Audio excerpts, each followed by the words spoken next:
Hello, everybody, and welcome to Saratoga. This is the July 29th episode of Trips and Traps. Andy Serling, joined by Eric Donovan. Great to be up here at Saratoga. Very pleased to bring you Trips and Traps from up here.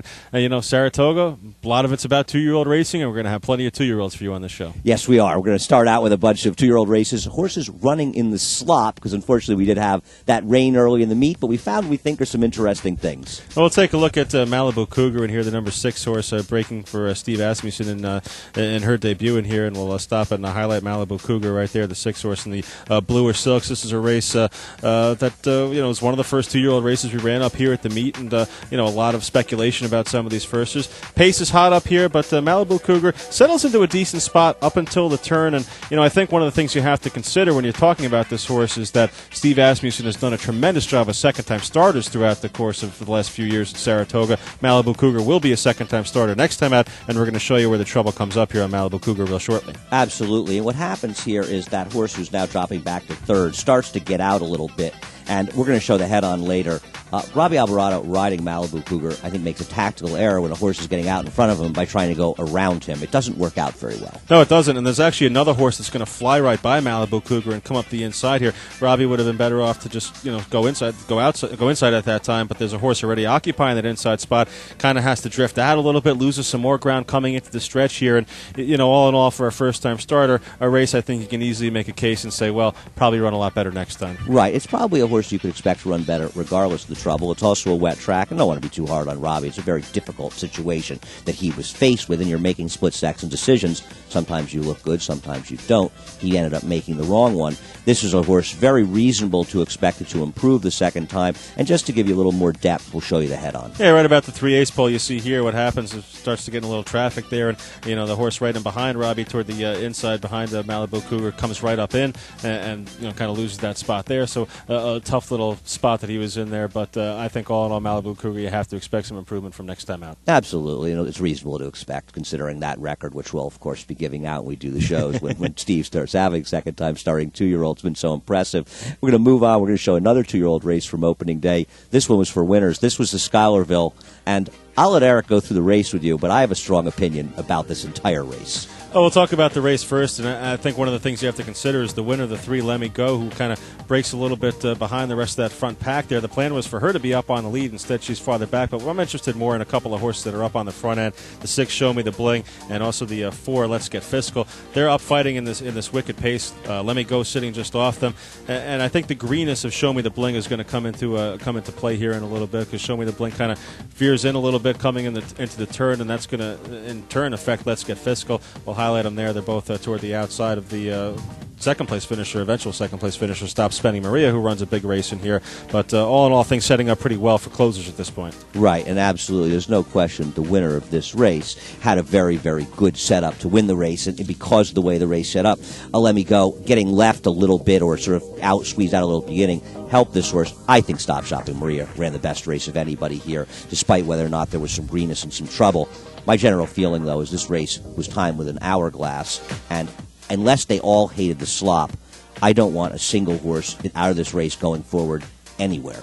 Well, what do you think about the 6 horse in here, Show Me the Bling, who's very green in this race, and we're going to stop and highlight Show Me the Bling right there. Going to duck in as soon as Let Me Go comes right up to her outside in here. And it looked like she was trying to re-rally back into the race a little bit here, but it looked like she got intimidated a little bit by Let Me Go and ducks in there and loses some momentum. I don't disagree with any of that. I think you're absolutely right about it. The problem is it's the old no trips and slow races adage. This race just came up remarkably slow.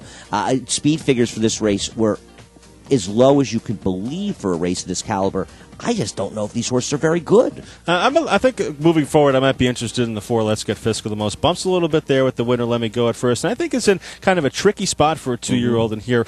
Kind of in tight between Stop Spending Maria, Show Me the Bling, another horse also there as well. The rider kind of has to, tentatively ride her and try to get her up in there into position. And, just never in a comfortable spot here. Then the bump's going to come up shortly here as they move into the far turn with the Show Me the Bling. We'll stop and highlight both of them right there. The bump's going to come up soon there. I thought all in all the first quarter of a mile or so for Let's Get Fiscal, having to chase this fast pace, being bothered by the horse to the outside, and having to come up through in between horses. I thought Let's Get Fiscal, maybe if you're looking to give a horse another shot out of this race, maybe it's her. No, listen, I agree with all the stuff you're saying.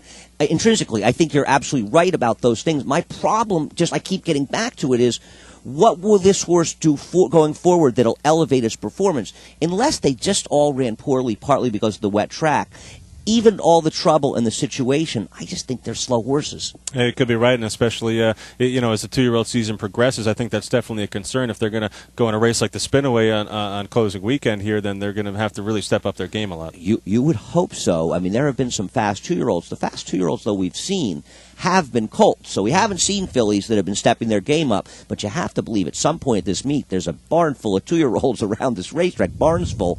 We'll see some faster ones than these. But we'll see when it sets up. It could be these horses are as good enough to win later. All right, we'll take a look at one more race for 2-year-olds in this first segment here. And the horse's name we're looking at is a Tall Tale Teller. First-time starter from the Tom Bush barn. And Tall Tale Teller is the number 6 horse. We'll highlight there. Be in a good position, break with the pack early on in the race, but is going to have to get steadied right here shortly, and really lose position. And it's so tough with 2-year-olds. Once you lose any kind of momentum like this, it could really be pretty much the end of the race. And Tall Tale Teller does try to get back involved around the turn and coming off the stretch, but right here I think the damage already done. Damage was done, and even though there was a contentious pace up front, the winner, Never Right Joey, is the one who's in the teeth of it and ends up holding on, in fact drawing off late. De Sauvage had run once and made the run. That was the other horse taking money in here.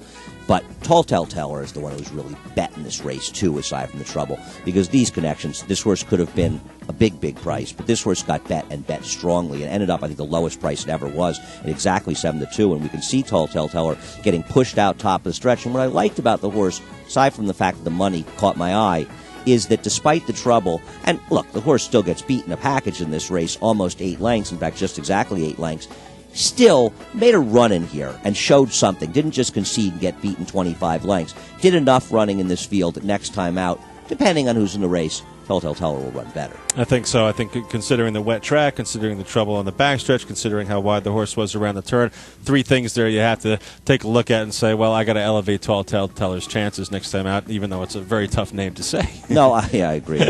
I feel always bad for announcers when they have to call horses like this. I can't even get their names right when I sit here in the booth. And here's Tall Tale Teller in the green, getting checked back behind there. I think you lose a little bit of depth perception, but also keep note here that Tall Tale Teller, very green, is going to duck out a little bit, ducks back in. Right here, comes back out again a couple passes. So this is a horse that definitely will benefit from this experience. I agree. You also feel as though maybe the horse had some trouble handling the sloppy track, and that's another situation. And Tall Teller, I'd like to see him get in a race that's a little bit tougher because he's a better horse than this race indicates. Anyway, that does it for the first episode of Trips and Traps. Once again, we love to hear your thoughts. We're up in Saratoga. A lot of races, a lot of interesting stuff going on. Let us know what you think. Trips and Traps at NYRAinc.com. Tune back in for the second segment.